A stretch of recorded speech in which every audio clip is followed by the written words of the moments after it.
And if they are in a room where, or a family where 4 languages spoken, they learn all of those languages. We have a tremendous appetite for learning until we get to school.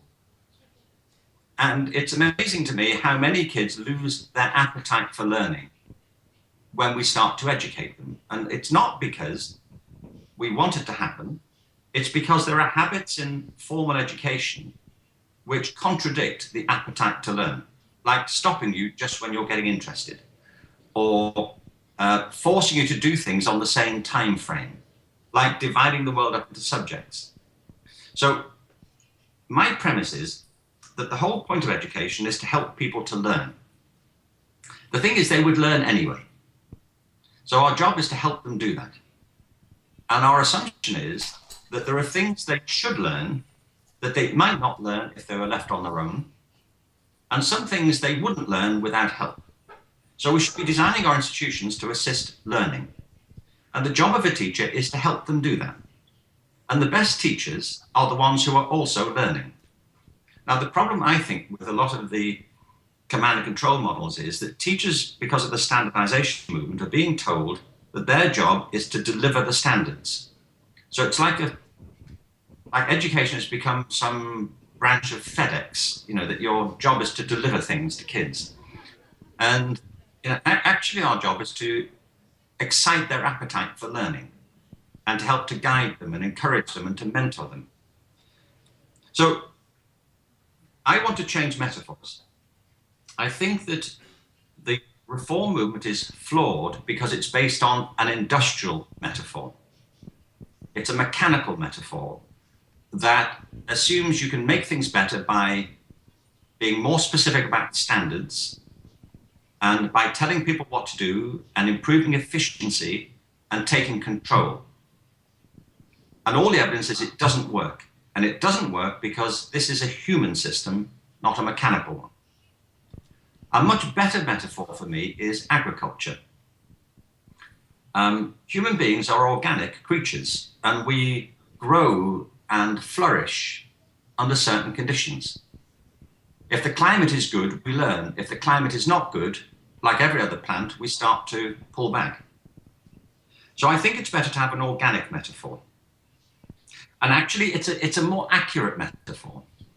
People say to me, how can you change the system of education? Well, I think the first thing is to understand what sort of system it is. If you think of it as a big mechanical system designed by somebody else with other people in control of it, it's very hard for an individual to see what you can do about that. But actually, it isn't that sort of system. It's what systems theorists call a complex adaptive system. It's like a plant. There are different types of system. There are simple systems like a lever. A very simple mechanical thing. You press on one end and it increases the energy at the other end. It's a very simple way of maximizing effort. There are complicated systems like aeroplanes, which are constructed of thousands of simple systems. But airplanes don't adapt. The airplane after a long flight doesn't decide it might do it differently next time. It doesn't decide it would rather be an ocean liner instead. It's an inert, dead mechanical system. Plants, people, communities adapt because they're living conscious entities with feelings and motivations and talents and anxieties and a sense of possibility. A school is much more like an organism than like a mechanism. A country is much more like an organism than an industrial complex. So the question then becomes, if it's a complex adaptive system, what are things you can do to make it adapt? And what are things you can do to make it flourish? Well, my commitment is as it were, to a revolution in education for the reasons I'm saying. But I think it will happen from the ground up. My work has really been based on the premise you have to cultivate the grassroots and try to change the climate at the top. You see, I think a lot of people in education think we've got to wait until the politicians understand this, or we get somebody in who does understand it and wants to do the right thing. I think we can't wait. I think we have to recognize there is room in the system for adaptation, and that education is what, if you're a teacher, it's what you do.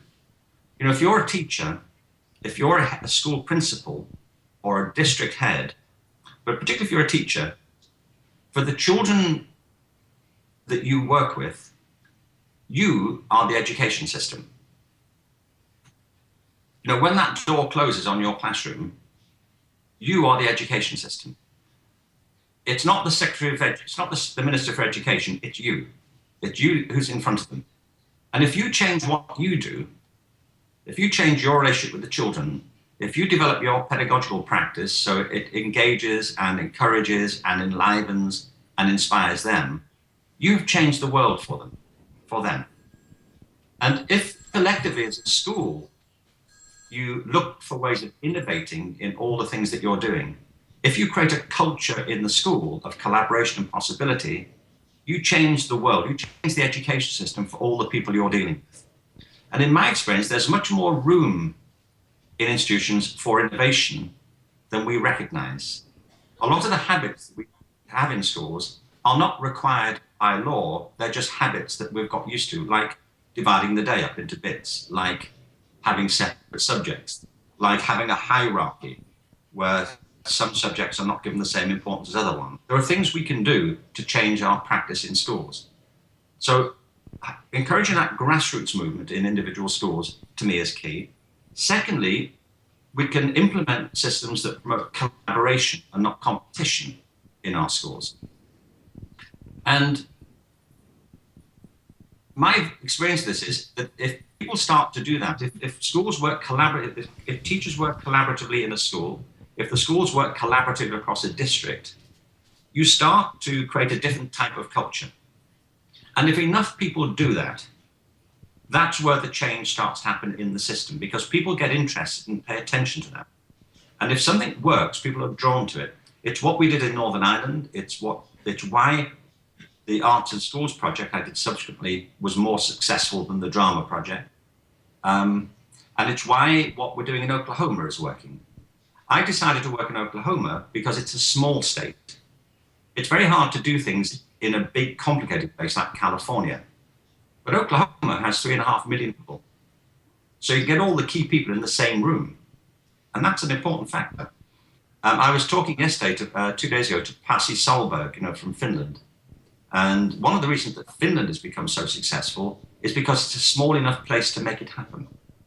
But it doesn't mean you can't make it happen in big places. It means you have to think of the unit of change. It may be a district, it may be a group of schools. At all events, I think it should start from the ground up. And our change should be based on principles of collaboration, of democratic participation, of the empowerment of teachers, and of faith and belief in the abilities of students. And as soon as we see the individual and collective nature of education, then we begin to make the change. And if enough people make the change, that's a revolution. And by the way, revolutions never come from the top. I can't remember a case where governments legislated against their own policies. It doesn't happen.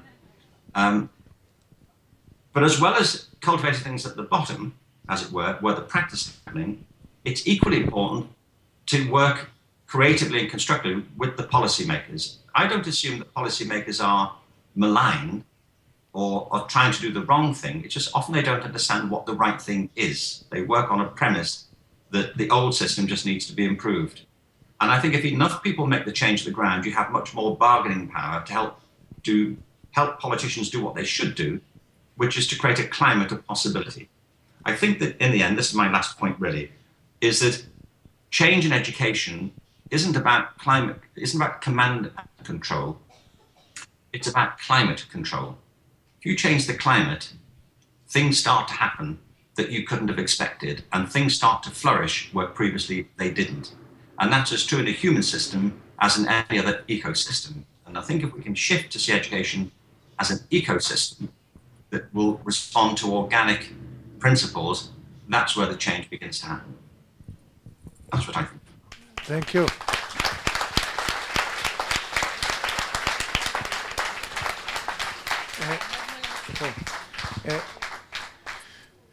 We want to ask you if you have time to hear some question from the audience.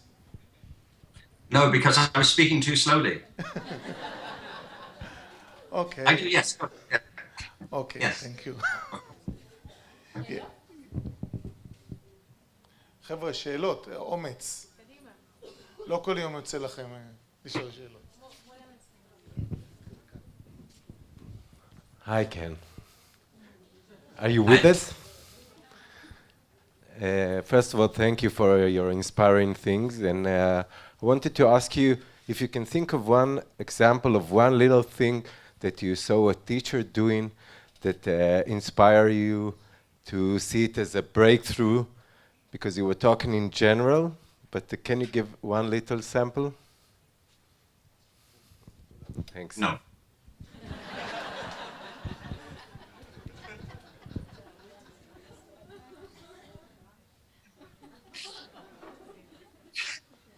There are actually there are lots of examples, but I'll give you one. And it intrigues me for all kinds of reasons, but a lot of, this is an example from the UK, a lot of kids are, don't do well in school. They drop out, or they become disillusioned or disaffected, or whatever. I don't like the word dropout, by the way, because it sounds like the kids have failed school.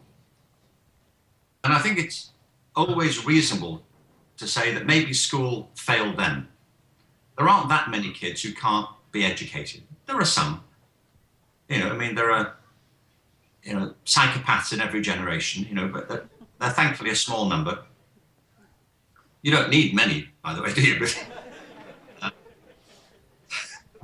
one goes a long way, I find. But so there's a program in the UK. It's run by a contemporary dance company. It's called Dance United. You can go on the internet and check it. They are a very good dance company, but over the past number of years, they've also been running special programs with the criminal justice system. They're based in Bradford, which is a big industrial city in the north of England, and they're working with young people who have been convicted of offences and have been sent to jail. So, some of these kids have committed fairly serious crimes, and they have been sentenced to a custodial period. Bradford is very keen to, promote programs of rehabilitation, and they've tried everything. They've tried work in the community, they've tried hard labor, military programs, all sorts of things. One of the programs they offer is to work with this dance company. The program is called the Academy. And what happens effectively is that when the kids are sentenced under certain conditions, they can choose which program to take, but they have to take one of these programs while they're in prison. And when they take it, they're committed to it. And they can choose this dance program.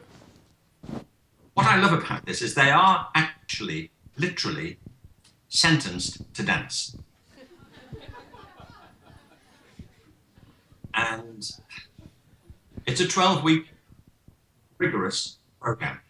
There's a video about it if you go onto the Dance United website, and you can see their friends and family are really skeptical. At the very beginning, they're saying, "Are you serious? Like, these are bad kids, and they're gonna dance?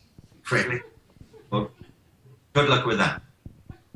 But the thing is, these are professional dancers, and it's a very rigorous program. I'm the patron of the London School of Contemporary Dance, and I used to be on the board of the Royal Ballet. And if you see dancers, I'm sure there are dancers here in the room, if you see professional dancers at work, this is tough activity, rewarding, but very disciplined. Anyway, the point is, over the course of this 12-week period, these kids are transformed. I mean, one or two aren't, because it doesn't work for them. But the great majority are transformed by it. It's a remarkable transformation too. I wrote about one of the kids in it, who, before he went to the program, his parents had given up with him. He was an angry kid. He was depressed. He was violent. He did this program, and you can see him change during the course of it. The choreographers and the directors insist on professional standards. You know, they can't wear jewelry and bling. They have to do class every day, and there's a performance after 6 weeks in front of all their friends and the community. And it's a mixed group of girls and boys, and you see them developing a different type of respect for themselves and for each other.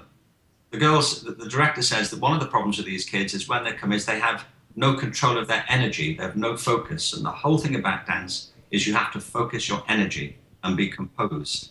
And you have to collaborate, and you have to respect other people and see where they're coming from, and be aware aesthetically of the music and of the rhythm. It's a real transformation. And one of this kid said, for me, he said, dance has changed my life. He said, it's like I'm a new person. It's like there's a whole new world I didn't know about. Well, what I love about this example, and you can check it out, I mean, go online and take a look at it. You can see the film, is that this takes the kids who've been least successful in the current system and combines them with the discipline that's thought to be least relevant to a successful education. I mean, I am a big advocate of dance, but it's at the bottom of the list in most education systems. So you put the most marginalized discipline with the most marginalized kids, and you get this miracle happening. And it's just, to me, it's a really vivid example of what happens when you flip the model, when you recognize that really what education is about is enlivening people, deepening their self-respect, and building the appetite for learning. When you know that it's that, rather than getting higher up international league tables, that's when the thing starts to grow from the bottom. Thank you.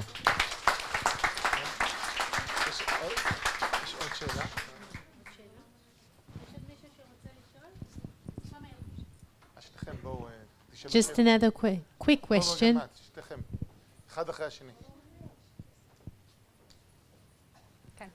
Two questions.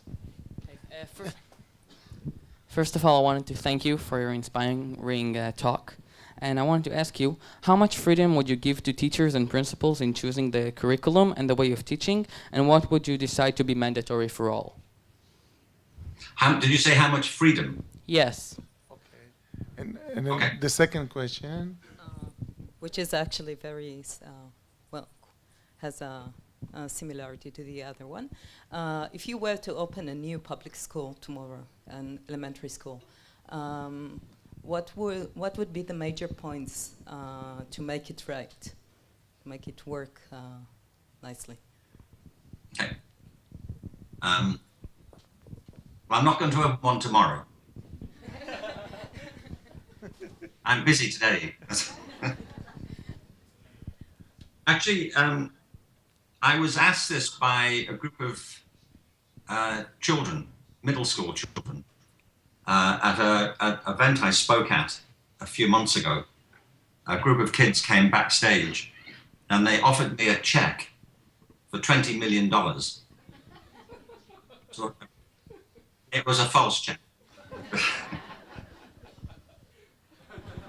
But asked me how I would spend it to open a school. So I just tell you this because that conversation is on my website, if you're interested in it. They were great kids, actually. They also found out that my wife, Terry, is a big fan of Elvis Presley. And I am too now. So we ended up talking about Elvis, and they made me put an Elvis wig on. So if you want to see me in an Elvis wig, I'm just saying, it's on the website. Well, the first thing is to answer both these questions quickly. The first thing is to agree what a school is. You see, I am not against schools. I'm not for getting rid of schools. I think there are big challenges now for schools, especially through digital technology. Because there's a time when if you needed to learn things, you really had to go to school. That's where the resources were. But now almost everything is online. I mean, information and so on. It doesn't get rid of the need for teachers or schools, but it changes the context. Because most of our kids are better with this technology than we are. And the technology hasn't stopped developing. It's getting more sophisticated. It's becoming even more pervasive. 10 years from now, 20 years from now, people will be looking back at photographs of you with your iPad, with a patronizing smile on their face, saying, oh, look at you and your iPad. How cute. How cute. What, so it's like a thing you have to carry around, was it? Actually, I've got to tell you, I recently was at a meeting with one of the guys from Google, Sergey Brin, and he was demonstrating Google Glass. These things, with a computer that's a pair of glasses that you wear. Have you seen them? Yeah. And he was explaining about why we needed these things. By the way, we don't. I don't think we do. But he was explaining that, he said nowadays, if you want to go on the internet, you have to put your hand in your pocket and you have to get your phone, press the buttons on the phone. I mean, you know how awful that is, don't you? I mean, it's like a form of oppression, isn't it? Who knew? Using your phone is such a drag. And he said, whereas these, you can just blink your eyes and be on the internet. Well, I mean, if you could go back, this is the iPhone 5, if you could go back to 1950, sorry, and it's Sergey Brin, sorry.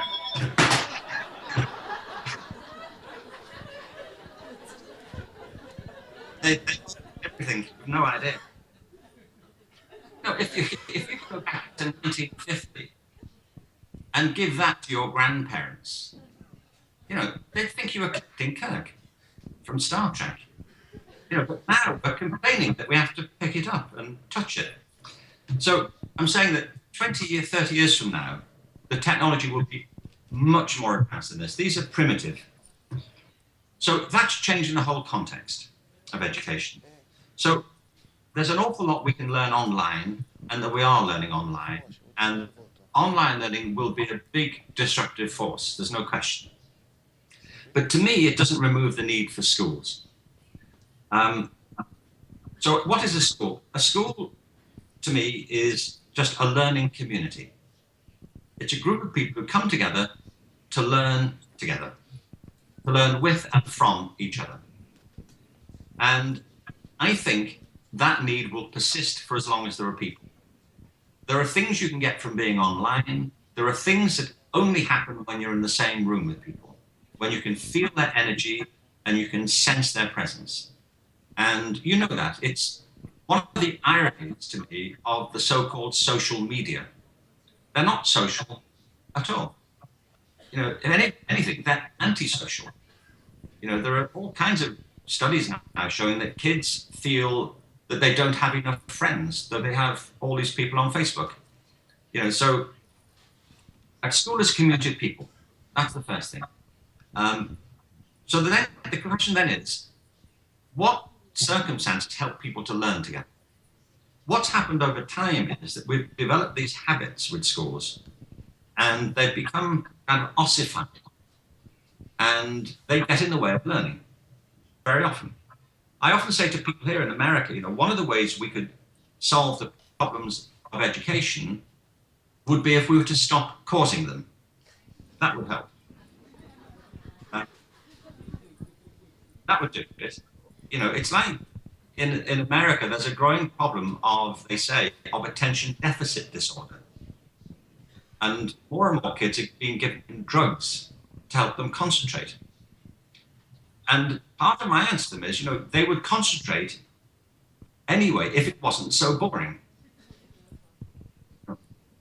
If we could make it more interesting, then that would help.